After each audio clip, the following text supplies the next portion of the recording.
ঈদ মোবারক, তাকাব্বাল্লাহু মিন্না ওয়া মিনকুম। দেখতে দেখতে কোরবানির পবিত্র আহ্বান আবার ফিরে এসেছে আমাদের দুয়ারে। ঈদুল আজহা ত্যাগ ও আত্মসমর্পণের মহিমায় দীপ্ত এক অনন্য উৎসব।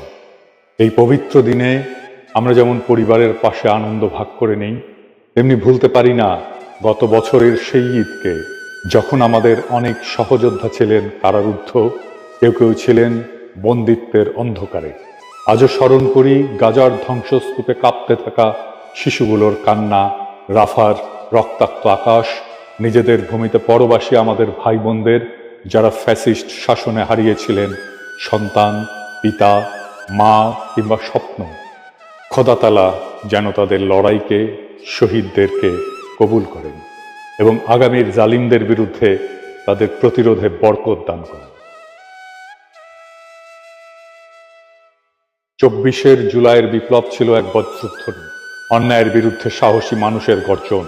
তরুণ, কৃষক, দিনমজুর, রিকশাচালক, পথশিশু, ছাত্র, যারা বুক চিতিয়ে দাঁড়িয়েছিল, যাদের রক্তে ও আত্মত্যাগে পথে পথে জেগেছিল আশার আলো, তাদের পরিবার আজ ঈদের দিনে খুশির আড়ালে বহন করছে বুক ভরা শোক। হাজার হাজার আহত পরিবারের ঈদ আনন্দের সাথে বুক ভরা শূন্যতাও নিয়ে এসেছে। তবে একই সঙ্গে যারা দীর্ঘ নিপীড়নের অন্ধকার পেরিয়ে আজ বাড়ির উঠোনে দাঁড়িয়ে ঈদের কুশল বিনিময় করছেন, তাদের চোখে আনন্দের সঙ্গে জ্বলছে কৃতজ্ঞতার অশ্রু। এ অশ্রু হেরে না যাওয়া মানুষের, এ আনন্দ সেই বীরদের, গাজীদের সংগ্রামের পুরস্কার। আল্লাহ তাআলা আমাদের সকলের ত্যাগ কবুল করুন, আমাদের ভুল ভ্রান্তিগুলো ক্ষমা করুন। এই ঈদ হোক মুক্তির আশ্বাস, আনন্দের বার্তা, নিরাপত্তার প্রতিশ্রুতি। ঈদ মোবারক।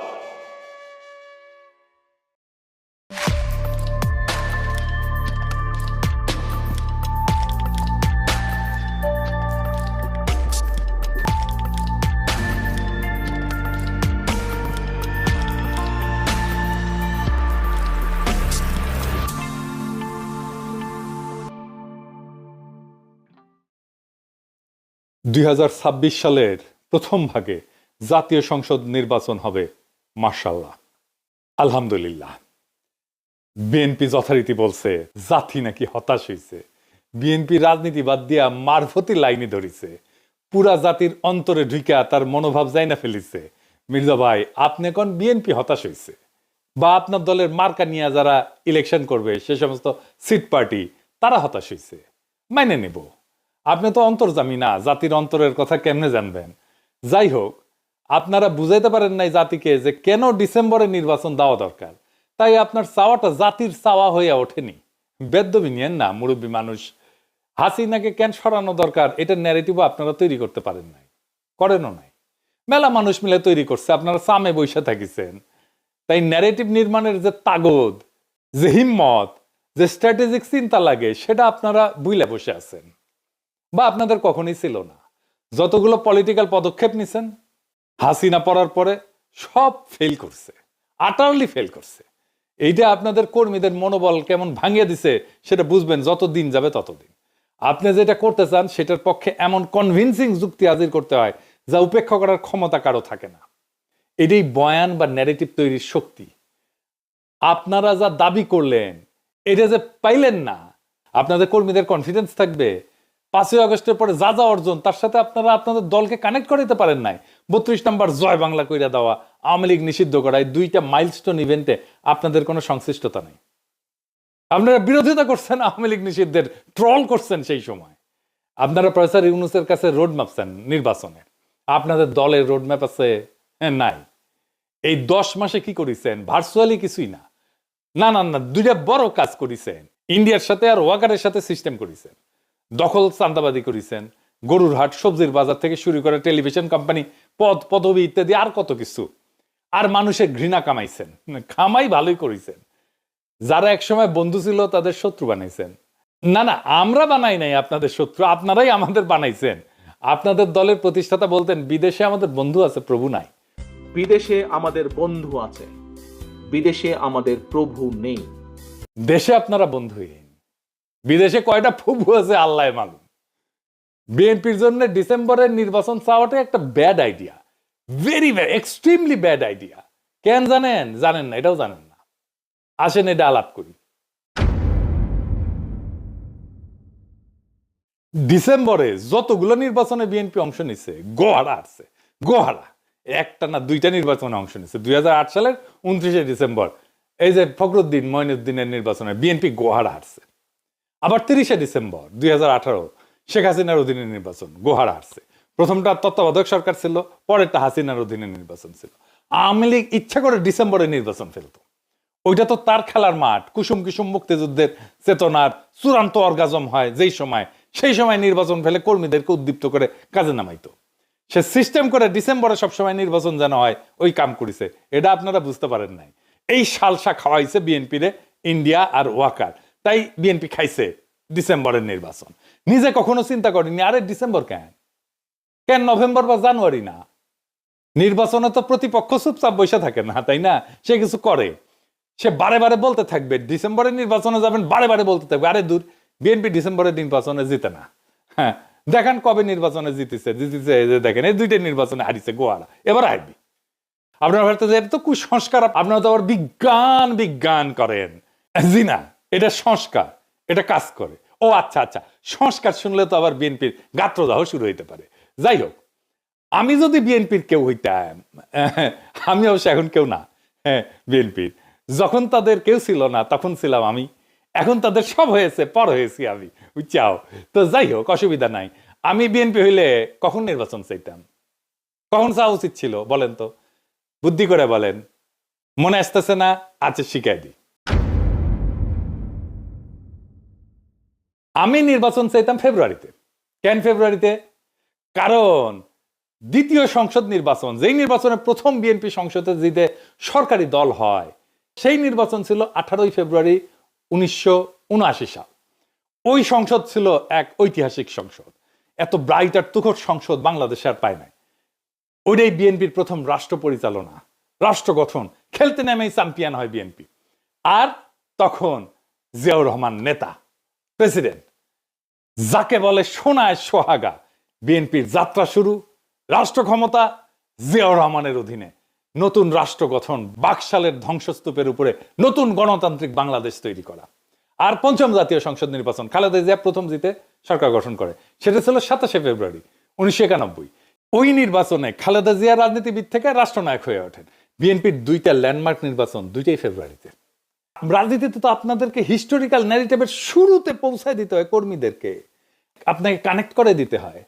আপনি কানেক্ট করে দিতে পারতেন জিয়ার, খালেদা জিয়ার হেরিটেজের সাথে, কইতেন বাংলাদেশের দুইবার রাষ্ট্রকে নতুন ভাবে তৈরি করছে বিএনপির সংসদ। আমরা ইতিহাসের সেই মহেন্দ্রক্ষণে ফিরে যাব যখন শহীদ প্রেসিডেন্ট জিয়াউর রহমান হাত ধইরা বাকশাল উত্তর বাংলাদেশ তৈরির সময় বিএনপি গঠিত হয়েছে। তারা নির্বাচনে অংশ নিচ্ছে প্রথমবারের মতো জিয়াউর রহমানের নেতৃত্বে। বাংলাদেশের সত্যিকারের নির্মাণ শুরু হয় এইখান থেকে। তারপর দ্বিতীয়বার শহীদ জিয়ার মৃত্যুর পরে ফিনিক্স পাখির মতো ধ্বংসস্তূপ থেকে বিএনপি উঠে দাঁড়ায় একটা সফল গণ অভ্যুত্থানের নেতৃত্ব দিয়া। স্বৈরাচারের পতনের পরে নতুন করে রাষ্ট্র পুনর্নির্মাণের শুরুর সেই সময়টা দুই নির্বাচনী ফেব্রুয়ারিতে। আবার সেই সময় আসছে ফ্যাসিবাদ উত্তর বাংলাদেশের রাষ্ট্র পুনর্গঠনের দায়িত্ব নিতে বিএনপি সেই একই ফেব্রুয়ারিতে নির্বাচনে নামবে। এইবার তৃতীয়বারের মতো বাংলাদেশকে আবার নতুন করে গড়ে তোলার দায়িত্ব নেবে বিএনপি। সেই ফেব্রুয়ারির ঐতিহ্যের অংশীদার হবে আবার বিএনপি, যে ঐতিহ্যের সৃষ্টি শহীদ জিয়ার হাতে, পরিপুষ্ট খালেদা জিয়ার হাতে, আর তার পূর্ণ বিকাশ হবে আজকে আপনার হাতে। আপনারা সেই যোগ্য উত্তরাধিকার, যারা জিয়ার জ্বালায়া যাওয়া মশাল হাতে জাতিকে আবার নতুন করে পথ দেখাবেন, আবার ফিরে আনবেন সেই ঐতিহাসিক মুহূর্তকে। আপনার কর্মীর রক্তে আগুন ধরে যাবে, ঝাঁপায় পড়বে আপনার কর্মীরা। এই কাজটাই আমরা করেছি, আমি তো করেছি। আপনারা তো বক্তৃতাও দিবার পারেন না, কর্মীদের জায়গায় তুলতে পারেন না, খালি কইতে পারেন প্রস্তাব করে ভাষায় দিব, 24 ঘন্টাও টিকতে পারবেন না, হ্যাঁ ফু দিলে উড়ে যাব, এই সমস্ত, এর বাইরে কিছু কইতে পারেন না। কর্মীরা আপনাদের বক্তৃতা শুনে না, কথাই শুনে না। আজকে আপনার কর্মীরা এসে কয়, এগুলো শিখাইছেন যে আমি মানুষের ইমোশন নিয়ে খেলা করি। রাজনীতি তো ইমোশনই, ইমোশন ছাড়া কেউ বন্দুকের সামনে বুক পাইতে দেয়? আবু সাইদ কিসের জন্য বুক পাইতে দিছিল? আপনি এমন স্বপ্ন দেখাবেন যে সে মনে করবে এই স্বপ্ন অর্জনের জন্য জীবন দিয়ে দেওয়া যায়। আপনার তার হৃদয়কে ছুঁইতে হবে, বুকের ভিতরে আগুন জ্বালাই দিতে হবে, তারপরে সে বলতে পারে বুকের ভিতর অনেক ঝড়, বুক পেতেছে, গুলি কর। ওইটা ইমোশন। ইমোশন ছাড়া রাজনীতি নাই, ইমোশন ছাড়া সৃষ্টি করা যায় না, ইমোশন ছাড়া বিপ্লব করা যায় না, ইমোশন ছাড়া অভ্যুত্থান করা যায় না, ইমোশন ছাড়া দেশকেও ভালোবাসা যায় না। যাই হোক, আমরা একটু বিশ্লেষণ করে দেখি কেন প্রফেসর ইউনূস এপ্রিলে নির্বাচনের কথা বললেন। প্রফেসর ইউনূস কেন বলছেন এটা উনার বিবেচনা, কিন্তু আমার যা মনে হয়েছে যে যুক্তিগুলো কাজ করছে, এক নম্বর হইতেছে বিচার এবং সংস্কার সম্পন্নের জন্য সময় প্রয়োজন। ফ্যাসিস্ট আওয়ামী সরকার যে রাষ্ট্রীয় সন্ত্রাস এবং সম্পদ লুণ্ঠন করছে, তার বিচার এবং চলমান কাঠামোগত সংস্কার সম্পন্ন করতে আরো সময় দরকার। তড়িঘড়ি করলে এই সমস্ত অসম্পূর্ণ থেকে যাবে, ফলে গ্রহণযোগ্য এবং অবাধ নির্বাচনের পরিবেশ তৈরি হবে না। 2 নাম্বার, সবার অংশগ্রহণ নিশ্চিত করা। সুষ্ঠু নিরপেক্ষ নির্বাচনের জন্য রাজনৈতিক দলগুলোর অংশগ্রহণ এবং ভোটারদের আস্থা ফেরাইতে আইন শৃঙ্খলা পরিস্থিতির উন্নতি, প্রশাসনিক প্রস্তুতি জরুরি। এখনো তো আপনারা সবাই বলেন যে হাসিনার ফেলায় যাওয়া প্রশাসন কাজ করতেছে, তাই না? প্রশাসনের গতি আসেনি তো সেরকম। সংলাপ এবং সমঝোতার মাধ্যমে অন্তর্ভুক্তিমূলক নির্বাচনের জন্য আরো সময় দরকার। অন্তর্ভুক্তি মানে সব দলের অংশ নেওয়া না, সব জনগণের অংশ নেওয়া। 3 নাম্বার, আন্তর্জাতিক স্বীকৃতি এবং পর্যবেক্ষণের সুযোগ। এপ্রিল 2026 পর্যন্ত সময় দিলে আন্তর্জাতিক পর্যবেক্ষক আনার প্রস্তুতির সময় এবং সুযোগ থাকবে, যা নির্বাচনকে আন্তর্জাতিকভাবে স্বীকৃতির এবং বৈধতা দিবে। 4 নাম্বার, নির্বাচন কমিশনের প্রস্তুতি। এর ফলে ভোটার তালিকা হালনাগাদ করা, সীমানা পুনর্নির্ধারণ। কারণ এখন যে সীমানা আছে এটা ওই 2008 সালে সীমানা, যেটা করে যে বিএনপিকে হারানো হয়েছিল, ওই সীমানাটা পুনর্নির্ধারণ করতে হবে এবং রোডম্যাপ প্রস্তুতিতে নির্বাচন কমিশনের জন্য পর্যাপ্ত সময় নিশ্চিত করতে হবে। 5 নাম্বার হচ্ছে 1.5 কোটি প্রবাসীর ভোট নেওয়াটা এখন একটা বড় চ্যালেঞ্জ। এই বিশাল জনগোষ্ঠী শুধু রেমিটেন্স দেওয়া যায় কিন্তু ভোট দিতে পারে না। ভোট যদি নিতে হয় তাহলে তার পর্যাপ্ত প্রস্তুতির জন্য সময় দরকার। আমরা শুধু মানি মেশিন না তো, তাই না? আমাদের রাষ্ট্রের নেতা নির্বাচনের সুযোগ দিতে হবে। সবচেয়ে ভালো হয় যদি প্রবাসীদের জন্য সংসদে আসন থাকে। প্রবাসীরা প্রবাসীদেরকে নির্বাচিত করবে সংসদে যাওয়ার জন্য, এমপি হবে প্রবাস থেকেই। তার জন্য প্রবাসীদের জন্য 30 থেকে 50টা আসন করা উচিত। তো বিএনপি যদি এপ্রিলের সময় না মানে, তাহলে আমি অন্তর্বর্তীকালীন সরকারকে বলবো সংস্কার না নির্বাচন এই প্রশ্নে গণভোট নিতে। জিয়াউর রহমান গণভোট করছিল, আমাদেরও গণভোট করা যেতে পারে। রাজনৈতিক দলের রাহাজানি বন্ধ করার টাইম আসছে। রাজনৈতিক দল মানে দেশের মালিক না, সে যা খুশি বলবে আর আমরা সারা দেশের লোক মেনে নিব। গতকালকে স্ট্যাটাস দিয়েছিলাম তো ফেসবুকে প্রফেসর ইউনূসের বক্তব্যের আগে, সেটাই প্রফেসর ইউনূস বলছে। অনেকে বলতেছে যে প্রফেসর ইউনূসের বক্তব্যে নাকি আমার এপিসোডের প্রতিধ্বনি শুনতে পেয়েছেন। প্রফেসর ইউনূসের বক্তব্যের মূল যে কথা, সে কথাটা হইতেছে আপনারা ওয়াদা আদায় করে নেবেন যে বাংলাদেশের স্বাধীনতা, সার্বভৌমত্ব, আঞ্চলিক অখণ্ডতা এবং জাতীয় মর্যাদার প্রশ্নে কখনো কোনো প্রকার আপোষ করবেন না এবং দেশের বাইরের কোন শক্তির কাছে দেশের স্বার্থ বিকিয়ে দেবেন না। এটাই মূল কথা। এইবার আপনি শুনেন আমার কিছু এপিসোড, শুনেন এডিটর সাহেব, শুনান, তারিখ দিয়ে দিন। বাংলাদেশের স্বাধীনতা, সার্বভৌমত্ব, আঞ্চলিক অখণ্ডতা এবং গণতান্ত্রিক ভবিষ্যতের সুরক্ষার দায়িত্ব বাংলাদেশের আপামর জনগণের, এবং আমরা অবশ্যই আমাদের এই দায়িত্ব সর্বোচ্চ ত্যাগ স্বীকার করে হলেও সাফল্যজনকভাবে পালন করবো ইনশাল্লাহ। শুনেন, যে কাজের শপথ আপনারা নিছেন আমি তো সেই কাজই করি, আর সেটা হইতেছে আমাদের স্বাধীনতা, সার্বভৌমত্ব, আঞ্চলিক অখণ্ডতা এবং জাতীয় মর্যাদা সমুন্নত রাখা। ভারত নিজের স্বার্থ রক্ষায় হাসিনাকে জলাঞ্জলি দিয়া পছন্দের আর কাউকে ক্ষমতায় বসানোর চেষ্টা করতেই পারে, কিন্তু তাদের জানা দরকার বাংলাদেশের বীর জনগণ এদেশের স্বাধীনতা, সার্বভৌমত্ব, আঞ্চলিক অখণ্ডতা, জাতীয় মর্যাদা এবং গণতান্ত্রিক ভবিষ্যৎ নিশ্চিত করতে যে কোনো ত্যাগ স্বীকারে প্রস্তুত। আমি একটা কথা বারবার বলি, আমাদের স্বাধীনতা, সার্বভৌমত্ব, আঞ্চলিক অখণ্ডতা এইটা হুমকির মুখে। আর এই হুমকি কোথায় থেকে শুরু হচ্ছে সেইটা দেখেন পাঠ্যপুস্তক থেকে। আমাদের বাচ্চাদের, আমাদের সন্তানদের মাথাতে ঢুকায় দেওয়া হচ্ছে আমরা বাংলাদেশের জনগণ ভারতকে একটা ফুটা পয়সা দিয়েও ছাড় দেব না। আমাদের প্রত্যেক মুহূর্তে মনে রাখতে হবে আমাদের স্বাধীনতা, সার্বভৌমত্ব, আঞ্চলিক অখণ্ডতা, জাতীয় মর্যাদা এবং গণতান্ত্রিক ভবিষ্যতের প্রতি ভারত হইল সবচেয়ে বড় প্রতিবন্ধক। কিন্তু বাংলাদেশে চীনের স্ট্র্যাটেজির সাফল্য নির্ভর করবে এই প্রক্রিয়ার কেন্দ্রবিন্দুতে বাংলাদেশের জনগণের ঘনিষ্ঠ সম্পৃক্ততা এবং আমাদের স্বাধীনতা, সার্বভৌমত্ব, আঞ্চলিক অখণ্ডতা, জাতীয় মর্যাদা এবং গণতান্ত্রিক চেতনা বাস্তবায়নের উপরে। যারাই আমাদের সামগ্রিক স্বার্থকে সম্মান জানাইয়া আমাদের স্বাধীনতা, সার্বভৌমত্ব, আঞ্চলিক অখণ্ডতা, জাতীয় মর্যাদা এবং গণতান্ত্রিক চেতনা এবং আর্থসামাজিক প্রগতির প্রতি সত্যিকার সমর্থন এবং সহযোগিতার অঙ্গীকার করবে, আমরা তাদের দিকেই বন্ধুত্বের হাত বাড়ায় দেব। আমাদের প্রিয় মাতৃভূমির স্বাধীনতা, সার্বভৌমত্ব, আঞ্চলিক অখণ্ডতা, আমাদের জাতীয় মর্যাদা এবং আমাদের জনগণের গণতান্ত্রিক আকাঙ্ক্ষা নিশ্চিত না কইরা আমরা ঘরে ফিরবো না। এই পবিত্র ঈদের দিনে যখন দেশের মসজিদে মসজিদে, ঈদগাহে ঈদগাহে আমরা ঈদের নামাজ পড়তে দাঁড়াবো এবং মহান আল্লাহ তাআলার নিকট আমাদের রোজা কবুল করার আকুল মিনতি জানাবো, তখন আমরা যেন এটাও মনে রাখি যে আমরা একই সঙ্গে কাতার বন্দী হয়েছি আমাদের দেশের স্বাধীনতা, সার্বভৌমত্ব আর আঞ্চলিক অখণ্ডতা রক্ষার পবিত্র সংগ্রামের অকুতভয় সৈনিক হিসাবে। এইবার শোনেন প্রফেসর ইউনূস কি বলছে, এই কথাগুলোই বলছেন, শোনেন। আমি আগেও বলেছি, আজ আবারও বলছি, আমরা একটা যুদ্ধ অবস্থায় আছি। এখন আমাদের একতাবদ্ধ থাকতে হবে যে কোনো মূল্যে। পরাজিত শক্তি এবং তাদের সহযোগীরা ওত পেতে বসে আছে আমাদের ছোবল মারার জন্য, আমাদের অগ্রযাত্রাকে রুখে দেওয়ার জন্য। আমরা তাদের কিছুতেই এই সুযোগ দেব না। আসুন আমরা আমাদের সম্মিলিত প্রচেষ্টায় প্রিয় মাতৃভূমির স্বাধীনতা, সার্বভৌমত্ব, আঞ্চলিক অখণ্ডতা ও জাতীয় মর্যাদার বিরুদ্ধে যে কোনো আঘাত প্রতিহত করার উদ্দেশ্যে প্রতিরোধের ঐক্যবদ্ধ সুদৃঢ় প্রাচীর গড়ে তুলি। এইটাই আগামীর বাংলাদেশের রাজনীতির মূল বার্তা। স্বাধীনতা, সার্বভৌমত্ব, আঞ্চলিক অখণ্ডতা আর জাতীয় মর্যাদা, এই প্রশ্নে কোনো আপোষ নাই। এভাবেই রাজনীতি তৈরি হয়, এভাবেই জাতীয় ন্যারেটিভ নির্মিত হয়। এই কথা আমার না, প্রফেসর ইউনূসেরও না, এটা বাংলাদেশের সকল নাগরিকের আকাঙ্ক্ষা। আপনি জিজ্ঞেস করেন এটা আপনারও আকাঙ্ক্ষা কিনা। এই আকাঙ্ক্ষাটাই তুলে ধরা হয়েছে। আগামীর বাংলাদেশ তাকেই নেতা মানবে যারা এই আকাঙ্ক্ষাকে বাস্তব করবে, রক্ষা করবে। মুতে ভাষায় দেওয়া, ফুদিয়ে উড়ায় দেওয়া আর 24 ঘন্টা টিকতে না দেওয়ার রাজনীতির দিন শেষ। রাজনীতি মানে মস্তানি না, রাজনীতি মানে হৃদয়ের দখল, রাজনীতি মানে মর্যাদা, রাজনীতি মানে আত্মসম্মান, রাজনীতি মানে শক্তি, কালেকটিভ ফোর্স। মির্জা ফখরুল বলছেন জাতি হতাশ। না মির্জা ভাই, জাতি না, হতাশ হইল আপনার কর্মীরা। কারণ আপনারা তাদের দেখাতে পারেননি এই লড়াইয়ের শেষ কোথায়, শুরুটা কোথায় থেকে। আপনারা ভাবছেন নির্বাচন মানে তারিখ।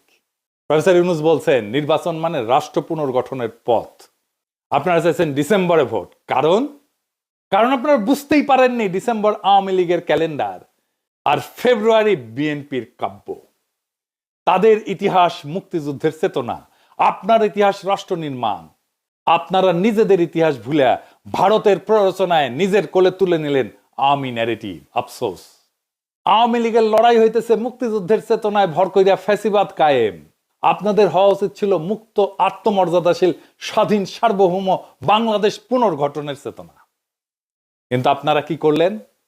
ভারতের পায়ে মাথা দিলেন, ও আকারের কোলে গিয়া বসলেন, দলটা চালাইলেন ঠিক যেন কোনো ঠিকাদার সিন্ডিকেট হাট বাজার চালাইতেছে। আপনারা নিজেরাই নিজেদের আদর্শকে হত্যা করলেন। এবং আজ যারা আপনাদের কর্মী, তাদের মনে এখন ঘৃণা, লজ্জা, হতাশা আর অনিশ্চয়তা।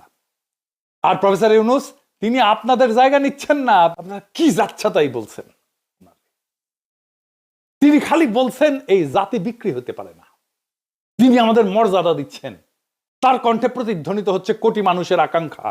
আর আমরা পুতুল শাসন চাই না, ভারতের পালিত গাধাদের নেতা বানাবো না। আমরা সেই নেতৃত্ব চাই যারা বাংলাদেশকে নিজের ঘরের মতো ভালোবাসবে, বাংলাদেশের জাতীয় মর্যাদা পুনরুদ্ধার করবে। এই ঈদে তাই আনন্দের চেয়ে বড় হয়ে উঠুক এক শপথ, আমরা নিজেদের রাষ্ট্র আবার নিজেদের হাতে তুলে নেব। আমরা সিদ্ধান্ত নেব কবে নির্বাচন হবে, কারা করবে, কিভাবে করবে। আর এই সিদ্ধান্ত হবে গণতন্ত্রের, দিল্লির না। এই সিদ্ধান্ত হবে জনগণের, ওয়াকারের না, চাটুকারদের না। এই ঈদে শুধু আমরা পশু কোরবানি দেব না, আমরা কোরবানি দেব ভয়ের, আত্মসমর্পণের, দুর্বলতার। এই ঈদে ঘোষণা হোক বাংলাদেশ কারো জমিদারি না, না রাজনৈতিক দলের, না দিল্লির, না ওয়াকারের। আমরা সাধারণ জনগণ সবাই এই দেশের মালিক। আমাদের কথায় দেশ চলবে। রাজনৈতিক দল আমাদের আকাঙ্ক্ষার বিরুদ্ধে গেলে গুল্লি মারি সেই দলকে। ঈদ মোবারক। ইনশাল্লাহ আগামীর বাংলাদেশ আমরা ফেরত আনবো রক্তে, ঘামে, স্বপ্নে। ইনকিলাব জিন্দাবাদ।